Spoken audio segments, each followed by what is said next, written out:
네, 한 주간 주님 안에 평안하셨습니까? 오늘 바이블 맵 또 하나님 은혜 가운데 시작하도록 하겠습니다. 하나님, 오늘도 우리에게 귀한 허로 허락하여 주심에 감사함을 드립니다. 하나님의 또 말씀을 이 시간 듣고자 합니다. 진리 되시고 또 생명 되신, 또 우리의 능력 되고 우리의 소망 되는 주의 말씀을 잘 듣고, 또 요한계시록의 말씀을 통하여서 이 시대를 믿음으로 분별하고 정말 깨어 이 말세를 믿음으로 살아내며 다시 오실 주님을 또 기대하고 소망하는 믿음 되게 하여 주옵소서. 지금 이 한 시간 또 하나님께서 온전히 우리의 마음과 생각을, 뜻을 주장하여 주시기를 소망하며 살아계신 예수님 이름으로 기도드립니다. 아멘. 네, 오늘은 요한계시록 14장을 여러분과 함께 볼 텐데요. 네, 계속해서 요한계시록의 구조를 쭉 보면 이제 요한계시록이라는 책이 좀 어렵게 느껴진 이유는 상징 언어, 또 그림 언어들이 많아서 그렇다 그랬죠. 숫자가 상징하는 것, 또 여러 단어들이 의미하는 것.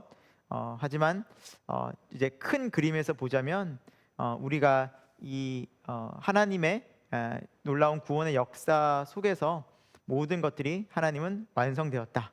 하나님의 구원은 예수 그리스도를 통해서 이루어졌다라는 것이고요. 지금 우리가 이 땅에 살아가는 것은 이제 주님의 십자가 사건과 부활과 승천 이후에 다시 오실 주 예수 그리스도를 기다리는 재림의 때까지 살아가면서 이 계시록 말씀을 통하여서 다 이미 승리하신 예수 그리스도를 이제 믿음으로 바라보고, 단지 이 땅 가운데 여전히 하나님의 이제 구원이 이루어지고 있지만 사탄 마귀가 계속해서 그 방해를 하고, 또 이 땅에 또 공중 권세를 잡고 또 이 땅을 지향하게 만드는 그런 사단이 여전히 존재하기 때문에 우리가 깨어서 또 말씀 속에서 시대를 분별하며 계속해서 믿음의 영적 싸움을 싸워가야 한다라는 것을 우리 큰 그림 속에서 살펴보고요. 우리가 좀 앞에서 뭐 이제 쭉 이제 살펴본 내용은 그렇습니다. 이제 하나님께서 이 세상을 어떻게 심판하시는가, 또 믿지 않는 자들을 또 어떻게 계속해서 하나님 심판하시는가를 살펴봤는데, 오늘 14장에는 다시 한번 14만 4천에 대한 이야기가 나옵니다.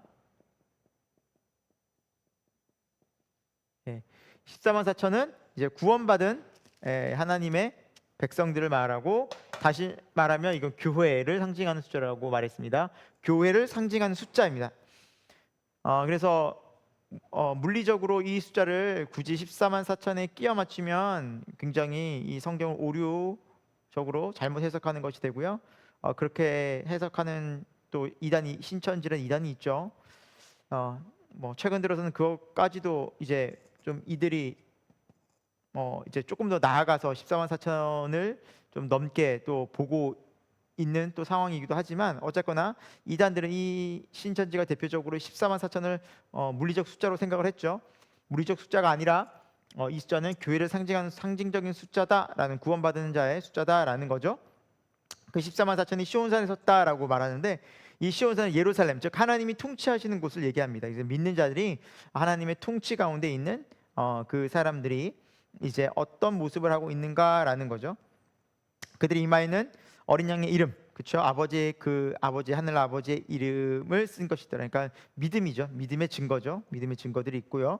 그리고 내가 하늘에서 난 소리를 들으니까 맑은 물소리와 큰 우레소리와 같은, 또 검은 곳 하는 소리와 같은 소리가 들렸다. 이제 궁극적으로 하나님을 찬양하는 소리죠. 영광스러운 찬양의 소리. 그래서 3절에 보니까 새 노래를 부른다라고 이제 나와 있죠. 그들이 14만 4천밖에 없다. 이 노래를 부를 수 있는 사람들이 14만 4천밖에 없다라고 이제 말씀을 하고 있습니다. 이들은 어떤 자들입니까? 4절부터 쭉 보면 순결한 자고, 여자와 더불어 더럽히지 아니한 자다. 그러니까 우상 숭배를 말하는 거죠. 그래서 우상을 섬기지 않고 순결하게 예수 그리스도만 섬기고 믿는 자들이다. 거룩한 자들이 고, 어린 양이 예수님이 어디로 인도하시든지 순종하고 따라가는 자들이고, 속량함을 받아 처음 익은 열매로 하나님과 어린 양에 속한 자, 그리스도 예수 안에 있는 자들이라 그런 거죠. 주 안에 있는 자들이고요. 십자가, 예수 그리스도와 십자가 연합한 자들을 의미합니다. 그리고 그 말에 거짓이 없는, 흠이 없는 자들이다라고 이제 그들을 거룩한 하나님의 순결한 이제 백성, 즉 교회에 거룩하고 순결한 하나님 나라의 이제 백성들이 이런 모습이다라는 거예요. 자, 이제 이 말씀들을 이제 보다 보면은 이게 조금 앞에 보면 우리 7장에서도 나오잖아요. 7장. 그래서 중간중간에 이렇게 하나님의 심판과 또 재앙들이 막 내리는데 갑자기 이제 뜬금없이 이렇게 뭐 어린 양을 또 찬양하는 하나님의 거룩한 백성들의 무리에 뭐 이런 모습들이 나온다든지. 그래서 중간중간 이렇게 나오는 이유가 뭘까라고 이제 생각해 보면, 여러분 어쨌거나 이 세상을 바라보면 너무나 많이 답답하고, 특히나 이제 2000년 전에 로마 시대에 살아가던 그리스도인들은 얼마나 힘들었겠습니까? 탄압이 극심했겠죠. 또 지금같이 이 시대에는 뭐 북한이라든지 이슬람 국가에서 신앙생활하는 사람들은 정말 목숨을 걸고 너무나 탄압과 억압에 고통 중에 지내고 있겠죠. 계속해서 어려운 일들만 계속 오면은 얼마나 힘이 들까요? 하지만 그들에게 소망의, 구원의, 궁극적으로 예수 그리스도를 통해서 승리하신 구원의 그런 모습들이 얼마나 큰 소망과 위로가 되겠습니까? 그런 의미라는 거죠. 중간중간에 이 요한계시록은 시간 순서로 쭉 가는 것이 아니라 저번에도 얘기했듯이 어떤 이미지가 중간에 툭툭 이렇게 던져져서 하나님께서 궁극적으로 이루시는 것들이 무엇이다라고 잊지 말라라는 거죠.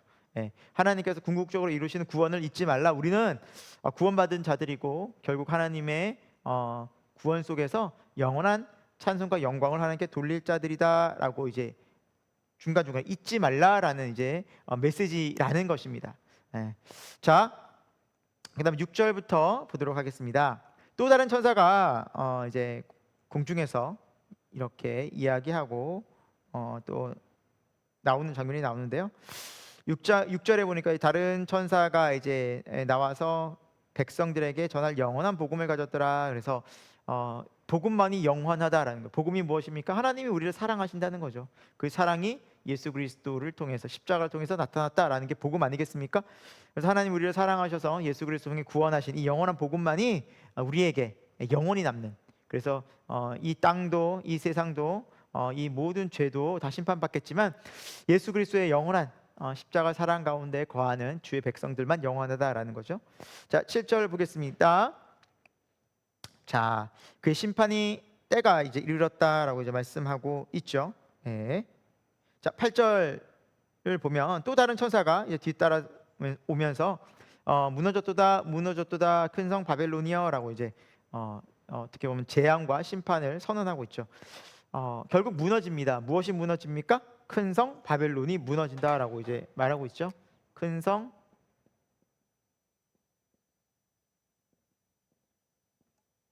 바벨론이라는 표현이 요한계시록에 참 여러 군데 나와요. 오늘 14장부터 이제 뭐 16장, 17장, 18장에 계속해서 나오는데, 이제 큰 성 바벨론이라는 이제 의미는 하나님을 대적하여 하나님처럼 높아진 이 세상의 것들을 말합니다. 뭐 하나님처럼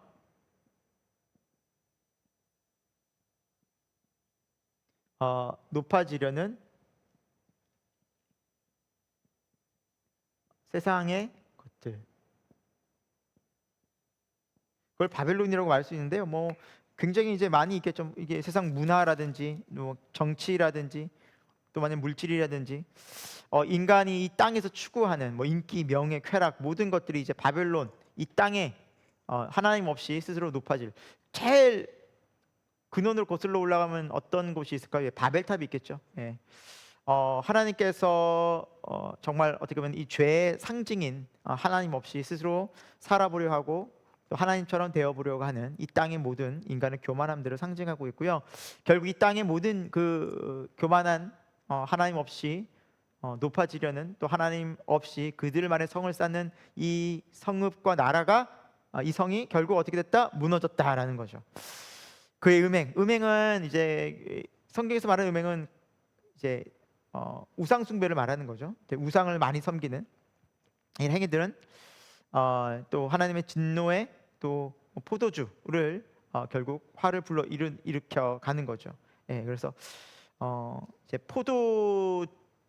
하나님 진노의 포도주. 그러니까 포도주가 왜 또 진노의 상징으로 주로 또 나오냐면 포도를 짤 때 이제 포도를 이제 딱 바닥이나 혹은 이렇게 큰 통에 담아서 질근질근 밟으면서 포도즙을 짜지 않습니까? 옛날에는. 그래서 그렇게 이렇게 밟힌다, 어떻게 눌린다, 이제 그 또 포도주가 계속해서 밟히면서 어떤 즙이 나오는 모습들이 형상들이 마치 또 피를 상징하는. 그래서 이제 포도주가 또 포도즙의 그런 것 의미들이 하나님의 진노를 상징한다라고 이제 할 수 있는데요. 비유적 표현이죠. 그 모든 이 세상의 것들이 바벨론이 하나님의 진노의 또 대상이 된다라는 겁니다. 결국 하나님이 심판하신다는 의미를 가지고 있고요. 또 다른 천사가 이제 셋째로 그 뒤를 따라서 이렇게 선언하고 있죠. 우상에게 경배하고 이마에 손을 표를 받으면, 그렇죠? 진노를 받는다. 불과 10절에 불과 이왕으로 사는 고난에 들어가고 11절에 세세토록 그곳에서 밤낮 쉼을 얻지 못한다. 누구든지 그런 일을 그런 재앙과 그런 심판을 받게 된다라는 거죠. 이 말씀은 당시 일단 기본적으로 이 2000년 전에 쓰여진 당시 로마 사회를 이제 의미할 수 있겠죠. 로마 사회에서도 마찬가지로 이제 황제를 섬기지 않고 그들 스스로가 살아갈 길은 없었죠. 그렇죠? 황제를 섬겨야만 했고 황제를 숭배해야만 했고 그러지 않으면 다 감옥에 가거나 죽임을 당하는 그런 고통 속에 그들이 지내게 되었습니다. 여러분 오늘날은 어떨까요?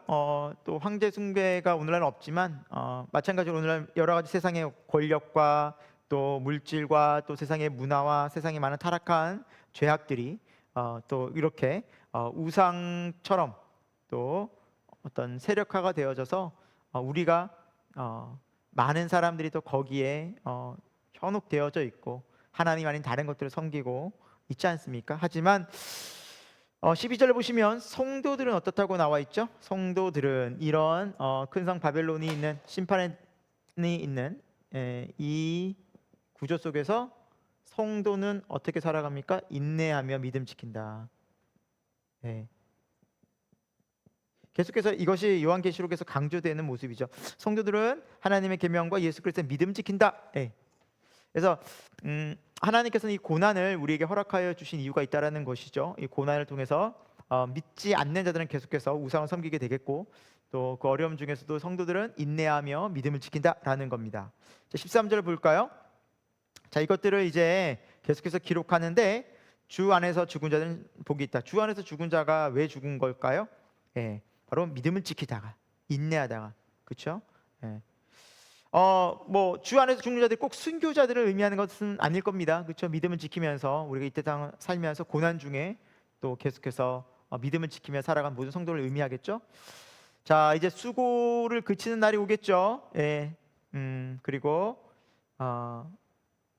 그 행한 일대로 하나님께서 칭찬과 상급을 다 이제 하나님의 심판대 앞에서 갚아 주시는 날이 올 것입니다. 그래서 우리가 그것을 바라보며 소망하며 사는 것이 성도의 삶이겠죠. 이 땅에서의 삶이 전부가 아니라 목숨을 위해서라면, 이 땅에서의 안전과 이 땅에서의 편안한 생활을 위해서라면 하나님 아닌 다른 것에 절해도 된다라고 강요하는 것이 사단의 이 세력이 땅에서 공중 권세 잡은 자가 하고 있는 그런 방식이라면 성도는 그 속에서 끝까지 오직 한 분 구원자 예수 그리스도, 이 땅이 아닌 하늘을 천국을 소망하는 믿음으로 살아간다라는 겁니다. 우리는 그 하나님을 경외하는 자들입니다. 14절부터 볼까요? 자, 인자 같은 이가 예수 그리스도를 상징하겠죠. 머리에는 금면류관이 있고 손 예리한 낫이 있다. 근데 예리한 낫은 말씀을 가르치는 겁니다. 말씀.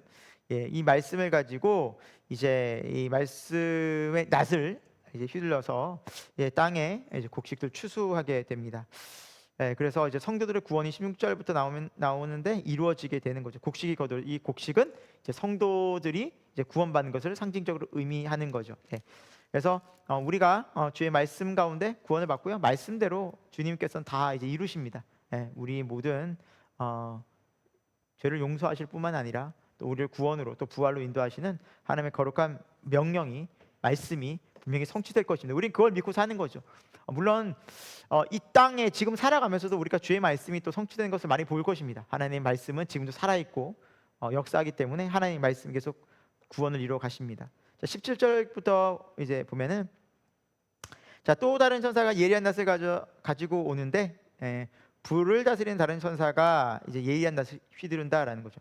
이제 이것은 이제 악인들의 심판입니다. 악인들도 심판을 받는데 18절에 보니까 예리한 낫을 휘둘러 땅에 포도송이를 거두니라, 그 포도가 익었느니라라고 말씀하고 있는데, 이제 여기서 포도송이는 아까 제가 좀 전에 말씀드렸던 그 뭐죠? 진노, 하나님의 진노를 말씀하고 있죠. 19절, 그렇죠? 하나님의 진노의 큰 포도줄에 던졌다라고 나와 있죠. 그래서 거기서 밟히는 거죠, 이제.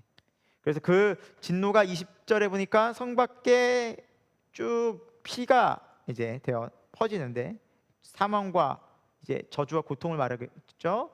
말굴레까지 닿았고 1600 스타디온에 퍼졌더라라고 이제 말씀하고 있습니다. 이 1600이라는 수는 우리가 또 이제 숫자 또 이렇게 요한계시록 예민하죠. 숫자 여기다 적을까요? 1600. 1600을 다른 4 곱하기 4 곱하기 1000으로 갈 수 있죠. 그래서 4는 세상의 수입니다. 그래서 동서남북 4는 숫자에서 성경적으로 세상의 수가 4인데 하나님의 수는 3이고 세상의 수는 4고, 그런데 이 4 곱하기 4는 이제 어떻게 보면 세상 사방을 다 사방팔방을 얘기하는 거고요. 1000은 완전수죠. 그래서 이 1600 스타디온에 퍼졌다는 것은 하나님의 심판과 진노가 온 세상에 퍼지지 않은 곳은 없다. 모든 세상이 심판받는다라는 의미를 갖고 있습니다. 어렵지 않죠? 네. 자, 15장으로 가보도록 하겠습니다. 15장.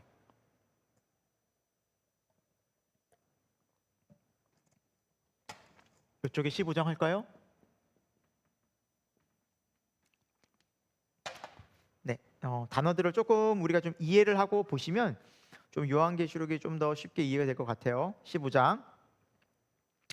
또 보니까 하늘에 크고 또 이상한 다른 이적을 또 환상을 또 보게 되는 거죠.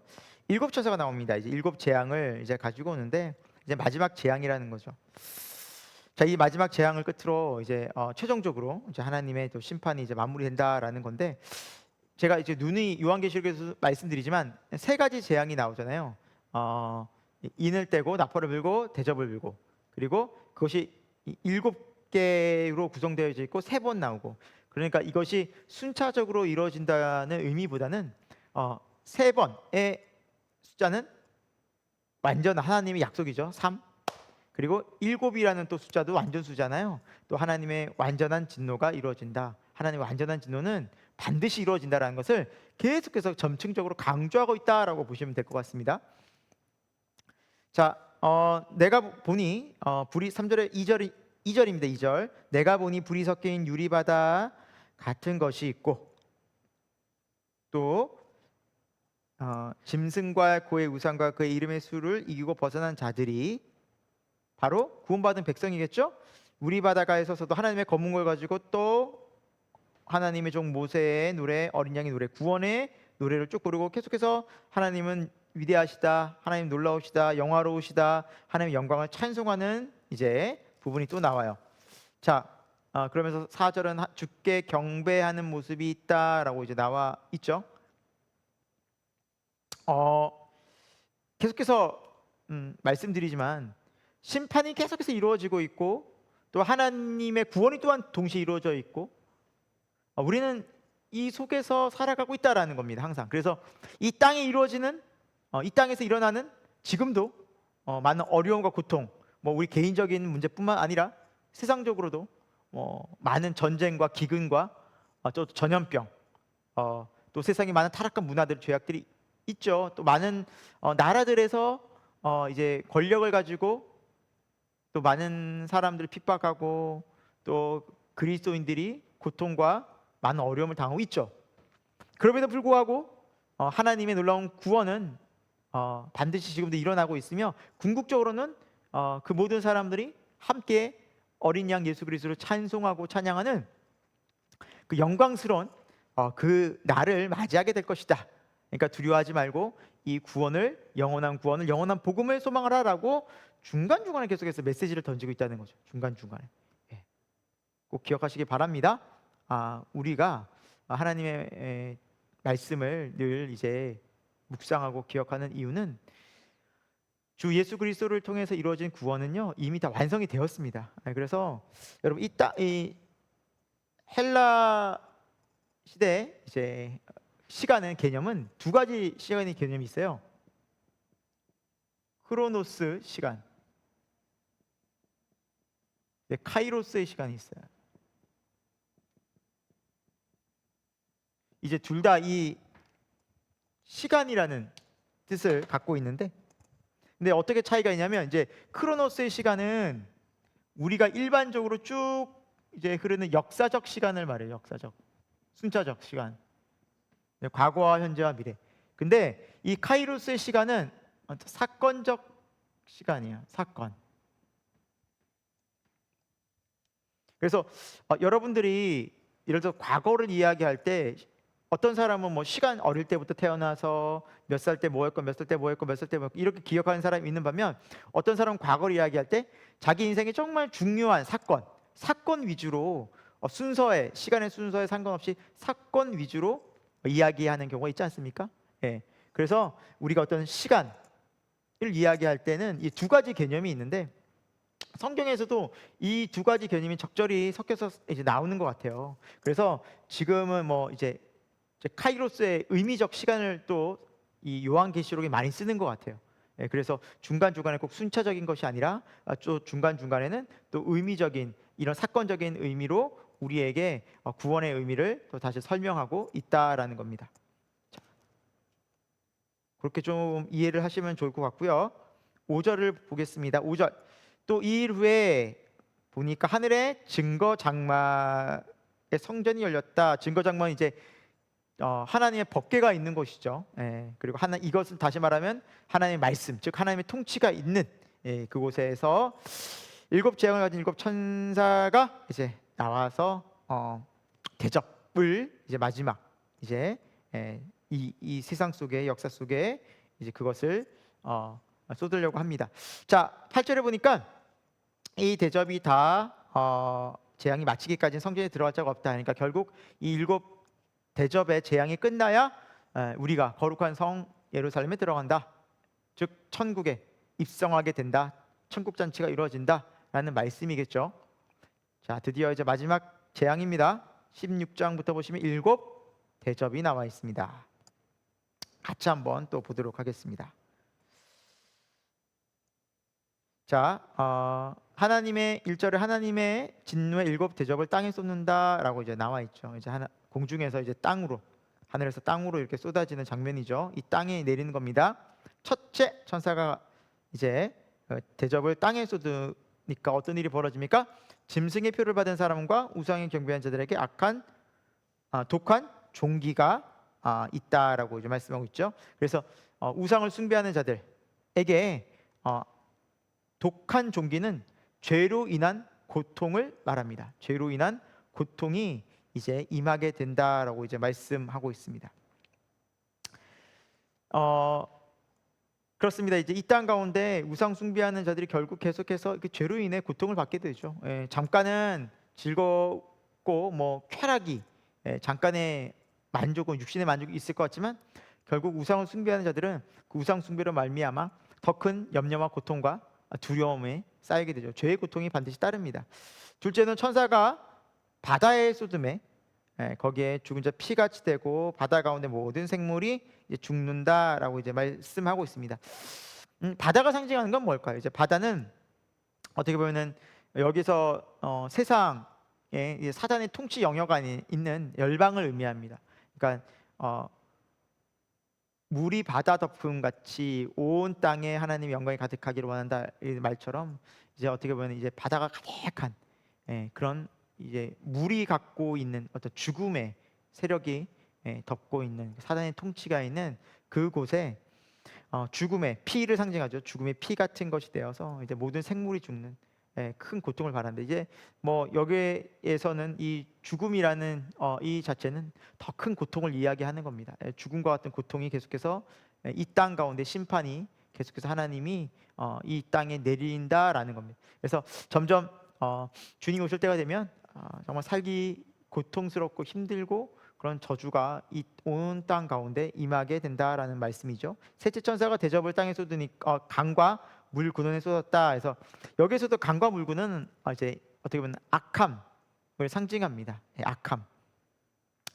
그래서 이제 악이 존재하는 모든 곳에 이제 그곳에 이제 대접이 쏟아지니까 피가 되었다. 즉 하나님의 심판이 그곳에 계속해서 임했다라는 겁니다. 그래서 쭉 읽어보면 이렇게 심판이 계속해서 하나님의 의로운 심판이 이어진다라는 것을 이제 말씀하고 있고요. 자, 이렇게 의로운 심판을 내리신 하나님은 참 의로우시다라고 이제 또 함께 하나님의 심판을, 하나님의 공의로운 심판을 노래하고 있습니다. 이 땅에서 지금은 많은 사람들이 악인들이 잘 되는 것 같고 또 불의해도 세상에서 뭐 정말 떵떵거리고 잘 사는 것 같지만 결국에는 하나님의 심판이 이르는 날이 올 것이며 결국엔 하나님의 궁극적인 심판을 우리 그리스도인들은 다 알기 때문에 그것을 가지고 너무 연연해 할 필요도 없고 안타까워할 필요도 없고 뭐 슬퍼할 필요도 없다라는 것이죠. 결국 이 땅에서 악인들이 잘 되는 건 한시적인 것이고 결국 하나님의 심판 가운데 다 있다라는 것을 우리가 잘 기억하고 하나님의 향한 우리 믿음을 잘 지켰으면 좋겠습니다. 자, 계속해서 대접이 쏟아지면서 이 땅에 악함을 또 심판하고 있죠. 악들을. 자, 8절 봅니다. 넷째 천사가 그 대접을 해에 쏟음에 해가 권세를 받아 불로 사람을 태운다라고 이제 나와 있죠. 뭐 해와 불은 이제 뜨거운 고난들을 얘기하고 있죠. 그래서 이런 하나님의 재앙들이 이제 내려지는데 하나님의 이름을 비방하며 또 회개치 아니하고 주께 영광을 돌리지 않더라. 이제 그럼에도 불구하고 이제 그 사람들이 고난 중에서 회개치 않는 모습을 이제 보여주는 거죠.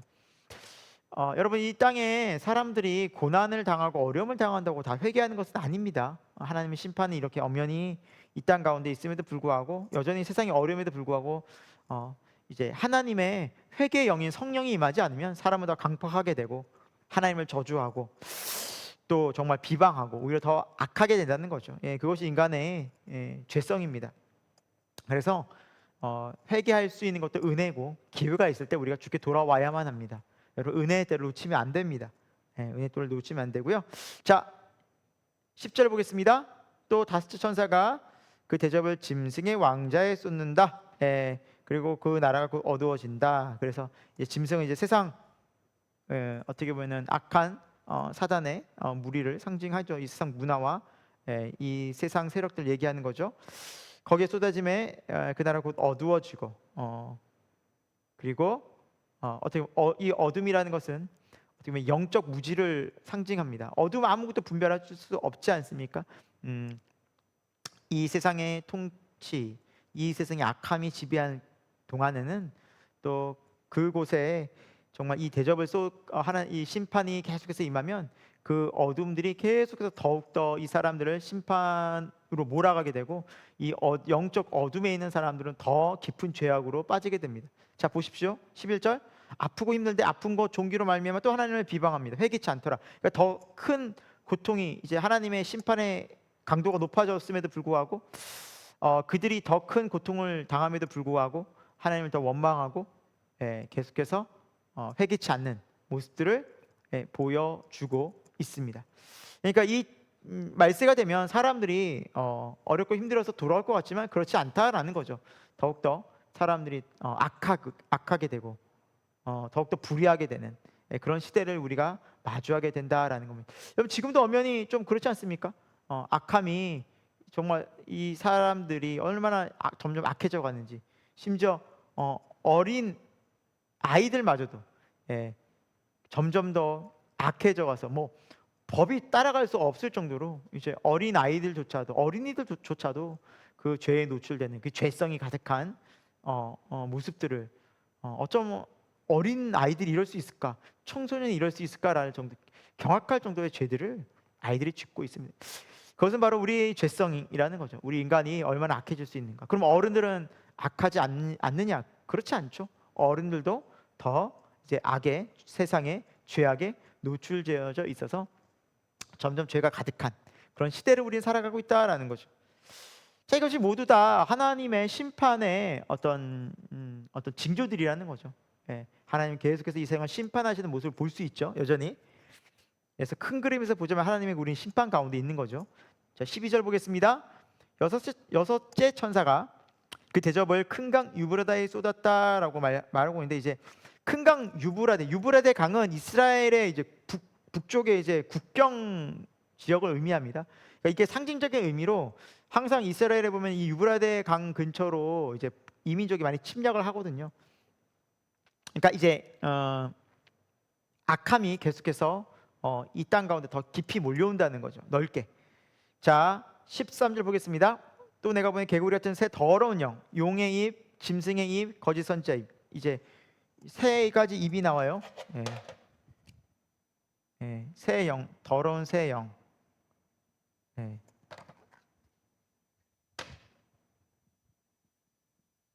좀 의미를 좀 알고 갈게요. 더러운 새 영. 첫 번째가 무엇이었습니까? 용의 입.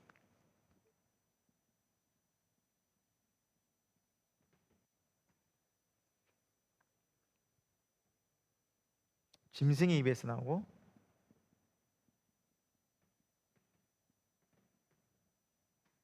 이 새 더러운 영이 거짓 선지자 입에서 나온다.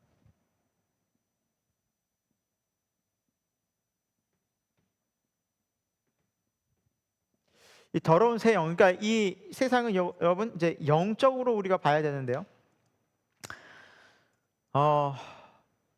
이 악한 영들이 어떤 곳에 나오냐? 첫 번째, 용의 입. 용은요, 용 상징하는 것이 무엇이냐면 권력을 상징합니다. 권력.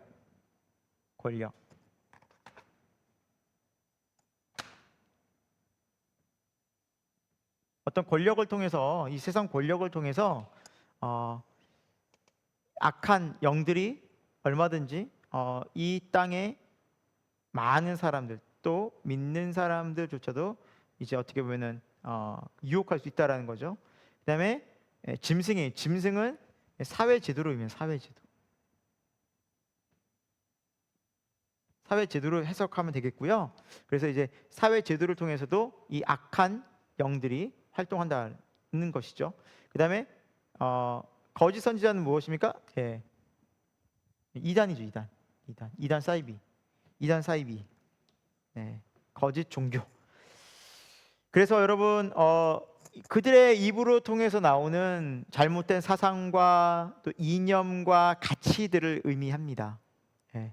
그래서 조심해야 돼요. 세상의 권력, 잘못된 권력, 또 사회 여러 가지 뭐 제도, 잘못된 제도들. 뭐 지금 대표적으로 동성연애를 들 수 있겠죠. 예. 동성혼을 뭐 찬성하는 분위기가 많이 이제 그걸 교육하고 있고, 사회 제도적으로 지금 가고 있죠. 예, 그런 잘못된 것들, 이단들, 지금 요즘에 한국에도 굉장히 많은 이단들이 활동을 하고 있죠.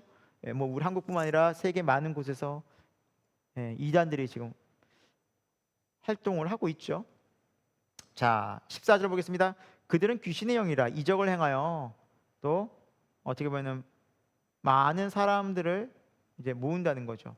그래서 특별한 어떤 뭐 이런 또 사상적이고 이념적인 것뿐만 아니라 또 눈에 보이는 어떤 이적들을 행해서 큰 놀라운 눈에 보이는 것들을 현혹시켜서 이제 많은 사람들을 모은다는 거죠. 그쪽으로. 예, 그리스도에게가 아닌 세상의 이 더러운 영을 가진 악함 쪽으로. 자, 15절 보겠습니다. 보라, 내가 도둑같이 오리니 누구든지 깨어 자기 옷을 지키라 라고 나와 있죠. 예, 그래서 우리가 이런 시대를 살아가고 있는데, 이런 시대 속에서 항상 기도하고 깨어 있는 자가 복된 자다. 이건 뭐 예수님께서도 이미 말씀하고 계셨죠. 복음서에서도 종말의 말세를 우리가 살아갈 때 이 세상에서 깨어 기도하라. 늘 깨어 기도하라. 내가 도적같이 오리라. 우리 주님 분명히 말씀하여 주셨습니다. 자, 그들이 복된 자라고 말씀하고 있고요. 16절 보면 새 영이 히브리어로 아마게돈이라는 곳으로 왕들을 모으더라라고 이제 나와 있죠. 이제 아마겟돈, 이제 아마겟돈 뭐 굉장히 아마겟돈 하면은 좀 지울게요. 영화로도 나오고 이제 어떻게 보면 이 묵시 계시록에 굉장히 의미 있는 단어로 이제 아마겟돈이라는 이제 단어를 쓰는데요. 뭐 이제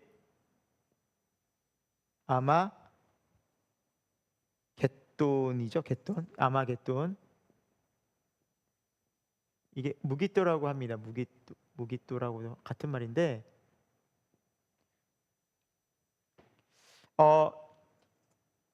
이곳으로 모인다는 것은 이게 우리가 좀 의미적으로 잘 알아야 됩니다.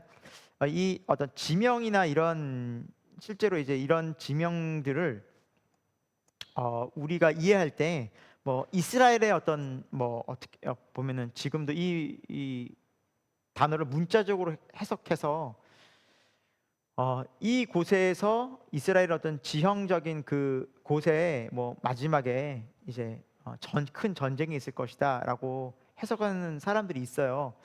그런 의미보다는 이 아마겟돈이라는 이 무기또라는 상징적 의미는 이런 의미를 갖고 있습니다. 이스라엘에 크게 사사기 5장 19절과 열왕기상 18장 40절에 보면 이 지명에 대한 설명이 나오는데 공통적인 설명이 있어요. 이거 뭐냐면 이방 나라들이 이제 또 하나님을 대적한 무리들이 우상을 섬기는 무리들이 여기에서 하나님의 심판을 다 받습니다. 그러니까 결국에는 하나님을 대적하여 모인 무리들이 하나님의 심판을 받는 자리가 이 자리라는 거예요. 이것이 오히려 더 성경적 의미이고요. 우리는 조금 더 이 시대를 생각해 볼 때 이걸 영적으로 보면 이런 거죠. 우리가 이 아마겟돈이라는 어떻게 보면 이제 전투를 이제 의미하고 있는데 우리 삶의 자리가 사단이 계속해서 쭉 이제 우리가 메시지를 쭉 보십시오. 삶의 자리에서 이러한 악한 영들이 세상을 계속해서 공격하고 있고 또 유혹하고 미혹하고 있는데 성도는 거기에서 영적 싸움을 싸우고 있다는 거죠. 그렇죠, 여러분? 거기서 아무런 기도도 하지 않고 믿음의 방패를 들고, 그렇죠? 전신갑주를 취하지 않으면, 믿음의 전신갑주를 취하지 하나님의 전신갑주를 취하지 않으면 이 전투에 승리할 수 없다는 걸 의미합니다. 여러분, 오히려 그것이 더 영적인 해석이라는 거죠. 지금 현재 우리가 살아가고 있는 이 아마겟돈 전투를 통해서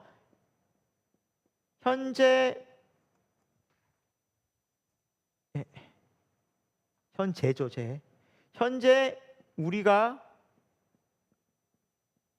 사는 삶, 이것이 바로 영적 전투가 있다라는 거죠. 영적 전투가. 계속해서 사탄은 우리를 공격하고, 그러니까 예수님의 이제 재림이 올 때까지 계속해서 이제 사탄은 우리를 미혹하고 공격하겠죠. 그럼에도 불구하고 하나님은 언제나 믿는 자들을 승리케 하신다. 승리케. 비록 뭐 여러 가지 핍박과 육적인 고난은 찾아올 수 있죠. 뭐 우리 성도들 보면은 또 초대교회 성도들 보면은 감옥에도 가고 죽기도 하고 지금도 마찬가지로 순교도 많이 하지 않습니까? 그러나 그들의 영혼은 하나님 안에서 승리와 영원한 영광을 맛보지 않습니까? 그것은 결코 패배가 아니라는 것이죠. 교회에서 또 우리 성경에서 말하는 승리는 바로 이 영혼의 승리입니다. 우리 영적인 승리를 말하기 때문에 이게 궁극적인 승리죠. 우리 육신은 언젠가는 잠깐 살다가 죽을 몸입니다. 하지만 우리 영혼은 영원히 천국에 가느냐 지옥에 가느냐, 그것이 궁극적으로 우리가 중요한 것입니다. 구원은 바로 여기에 있는 것이죠. 영생에 있는 것이죠. 그래서 우리가 이 시대를 살아가면서 현재 우리가 사는 삶이 바로 이 아마겟돈 같은 전투다, 전쟁이다.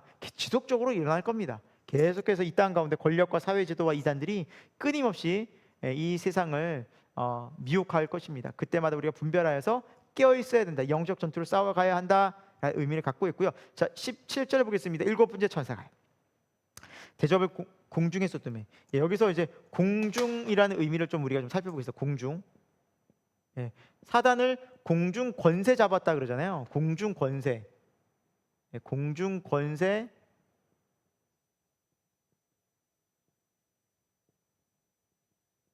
잡은 자가 사탄이잖아요. 예. 공중 권세가 뭐냐는 거예요. 잡은 자는 사탄인데, 공중 권세는 이제 공중에 권세가 있다는 거예요. 공중의 권세. 예. 공중에 권세 잡은 자, 이렇게 그 두 부분 나눌 수 있죠. 이 공중이 마음이에요. 마음. 예. 우리의 마음이 이렇게 하늘로 하나님께로 가지 못하고 공중에 있는 것들을 사단이 이 공중에 있는 우리 마음을 잡아서 어디로 갑니까? 땅으로 지향하게, 땅으로 내려버리는, 땅으로 다. 이 땅을 지향하게 만든다는 거죠. 예. 그래서 이 땅에서 뭘 중요하게 생각해요? 목숨. 우리 영혼이 아닙니다. 영혼을 귀하게 여기지 않고 목숨만 귀하게 여깁니다. 영적인 것을 귀하게 여기지 않게 만들고 오직 목숨만, 육신의 그러한 삶을 추구하게 만든다라는 거죠. 근데 그곳에 쏟아졌어요. 공중에, 다음에. 자, 이제 큰 지진이 이제 일어나고, 예, 또 큰 성 바벨론이 또 진노를 또 당하게 되고, 예, 이제 각 모든 섬, 산악, 그러니까 이 땅의 것들이 간데 없이 다 사라지게 되는. 그러니까 하나님 결국 심판을 받게 된다라는 이제 말씀을 하고 있습니다. 그래서 21절에도 그것이 얼마나 무게가 있는지 한 달란트가 굉장히 크죠. 여기 약 60kg라고 이제 나와 있는데 그 되는 우박. 뭐 실제 우박을 상상하면 안 되고요.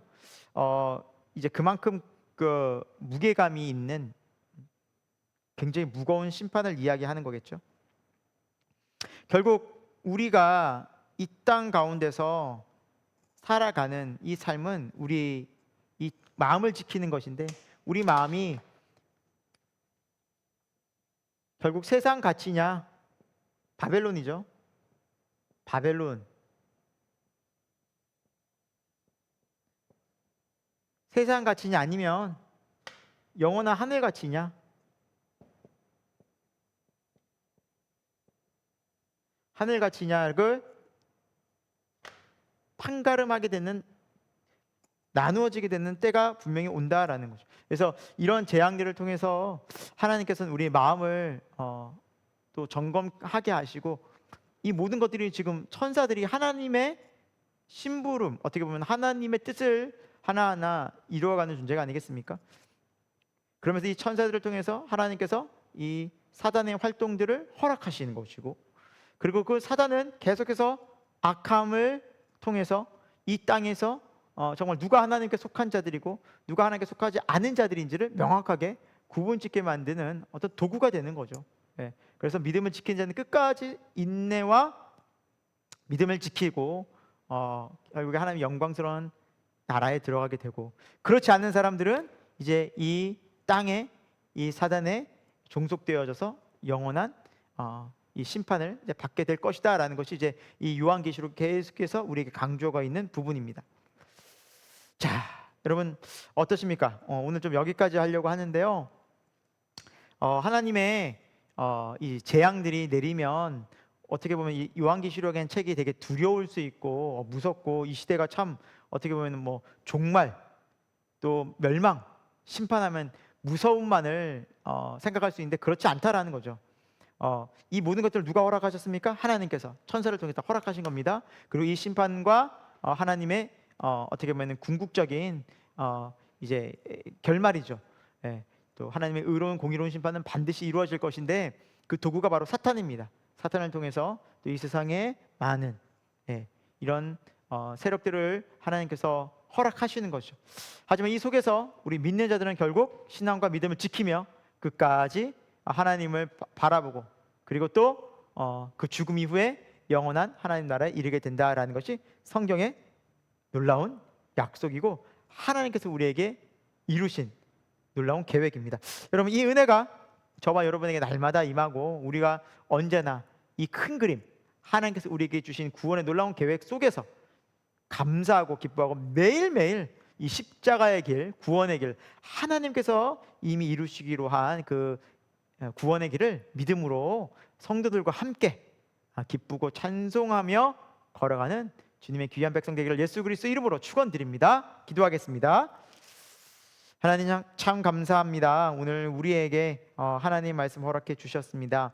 이 요한계시록의 말씀이 하나님 이 말씀을 살아가는 우리에게 생명의 말씀, 또 인내의 말씀, 소망의 말씀 되어져서 이슬을 잘 분별하고 끝까지 깨어서 매일매일 영적으로 깨어 기도하며 이 십자가의 길을 예수 그리스도와 함께 연합함으로 가는 믿음의 거룩한 백성들 될 수 있도록 인도하여 주옵소서. 날마다 말씀과 기도로 깨어서 정말 하나님 나라를 이 땅 가운데서 더 깊이 경험하고 소망하는 하나님의 거룩한 백성 되게 하여 주옵소서. 이 모든 말씀을 예수 그리스도 이름으로 기도합니다. 아멘.